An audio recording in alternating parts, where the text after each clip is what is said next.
Jesus came to the world for a special purpose, to show amandla, to reveal the power of God. Sibonile kuma gospel amane ukuthi uJesu indeed he revealed the power of God.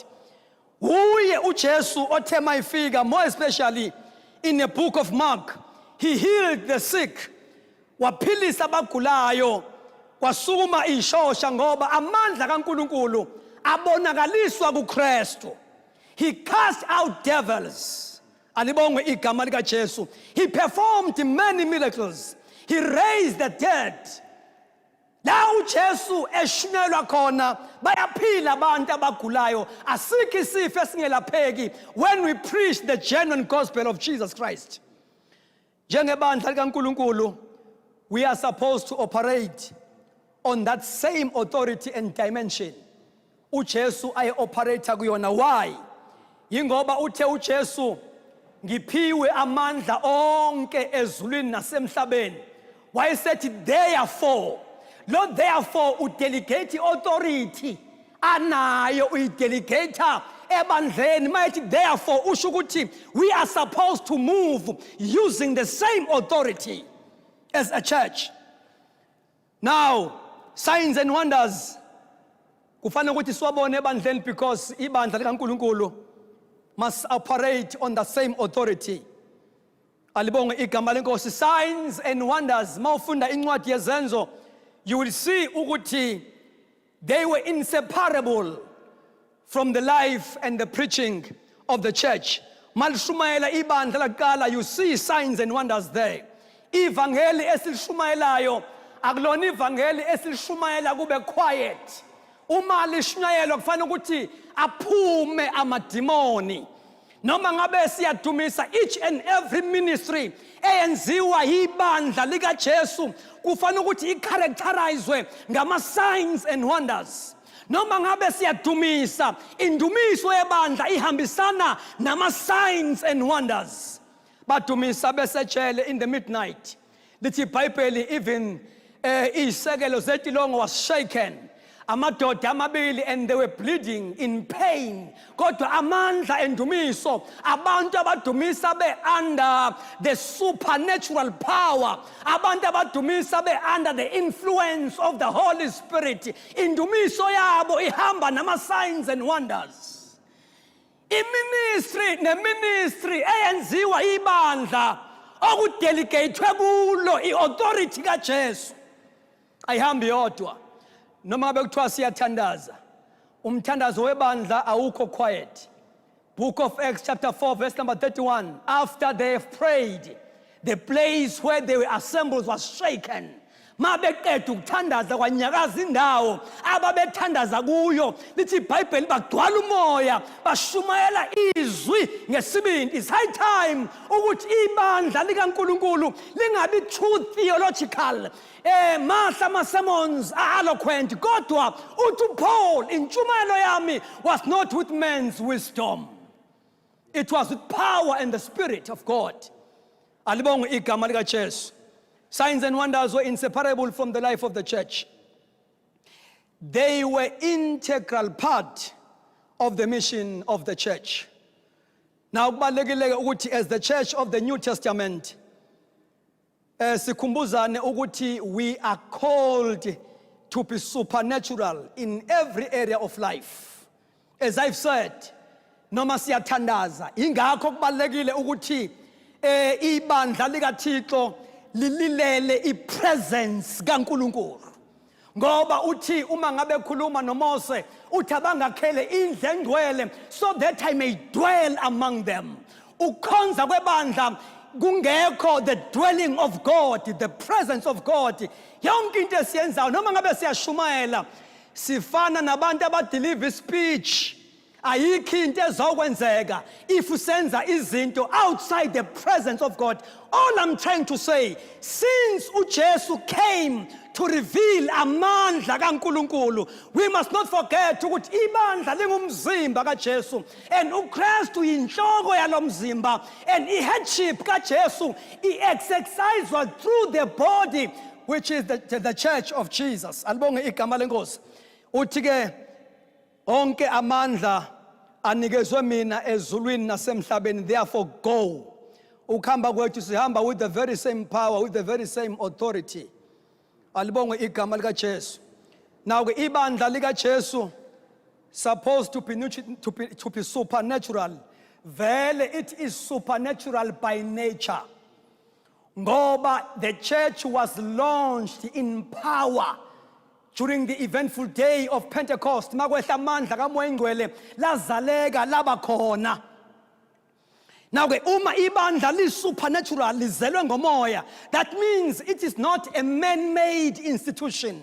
It does not operate on natural laws or any religious forms, but it operates on spiritual laws also. It operates in a supernatural way. Yingakho sithi each and every ministry eyenziwa ibandla, ukushunyelwa kwevangeli, imthandazo esiyenzayo, noma ngabe kuthiwa siyenza kuma closet, ukuthandaza kwebandla, the prayer of the church must be felt by the community. Kuzwakala ukuthi ibandla lisekhona, alikakahlwithwa, and it's high time ukuthi imthandazo yethu ibe ne-impact even ezweni lakomoya. Ngoba all what we are facing today kuvela kuma altars obumnyama na i-COVID-19 esibhekene nayo, it is generated from the altar of the kingdom of darkness, and the only people abaphethe solution yibandla. Yingakho athi uNkulunkulu, uma abantu bami bese yadlula echuza phakathi kwabantu bakhe, because bonke abantu abakaNkulunkulu bese yaselecta athi ababizwa ngegama lami, we carry his name. If those people they humble themselves and pray, something will happen. Siyawavula amazulu ngemthandazo yethu noma ngabe bevalekile, ngoba uthi mangilivala izulu. Glory to Jesus. But if my people who are called by my name, South Africa needs an open heaven, and abantu abaphethe ukhiya ukuvula izulu ibandla. That is why fanti mkhuleke siyenzayo ingabi religious, kodwa sikhuleke sikumoya, sikhuleke siseqinisweni lezwi. Our prayers must be prophetic. Glory to Jesus. Sithandaze in line with the mood of the Holy Spirit kwi-season esikuyona.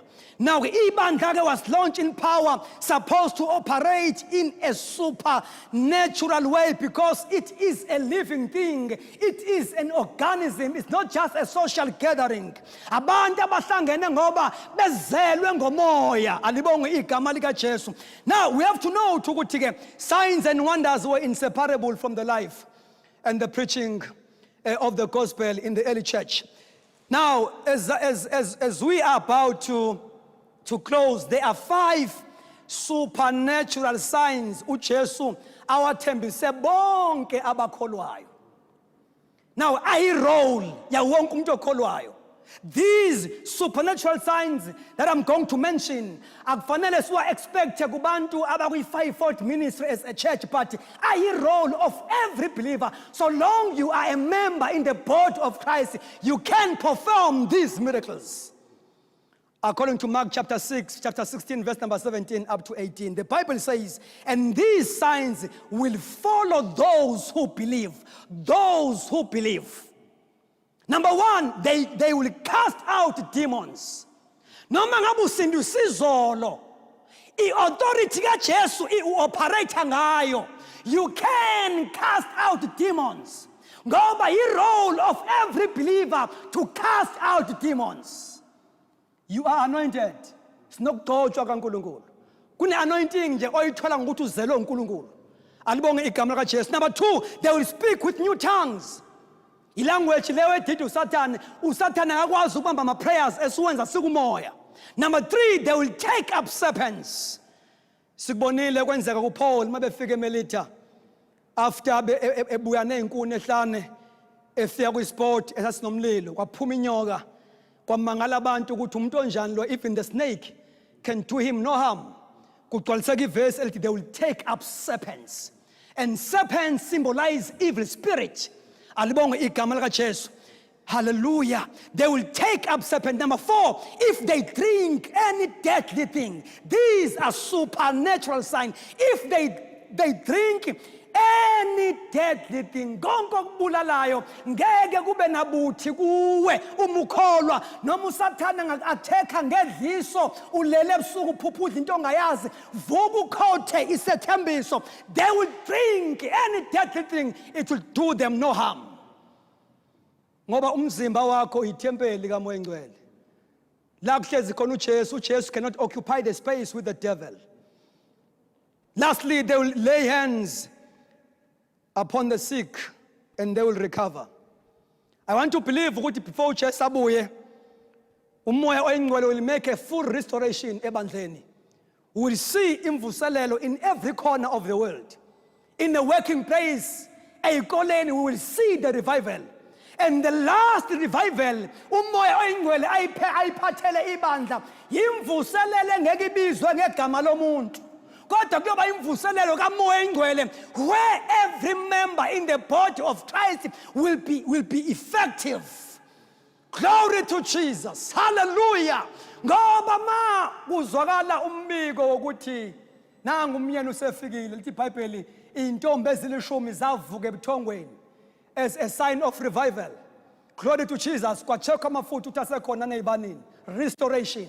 uNkulunkulu uzolivusa ibandla ebuthongweni before enze i-restoration. As we are praying, you can perform miracles and signs umuzelwe kabusha. Alibonge igama lenkosi. And the power kaJesu ikithi don't have to pray for. All we need to do njengebandla is to release this power. Prayer activates and releases the power that you have. The operation of spiritual gift is another way of releasing the power that we have. Laying on of hands, we release the power that we have. As we command demons to go, we release the power that we have. As we make some prophetic declaration over circumstances, we are releasing the power that we have. Let me pray. Father God, we thank you.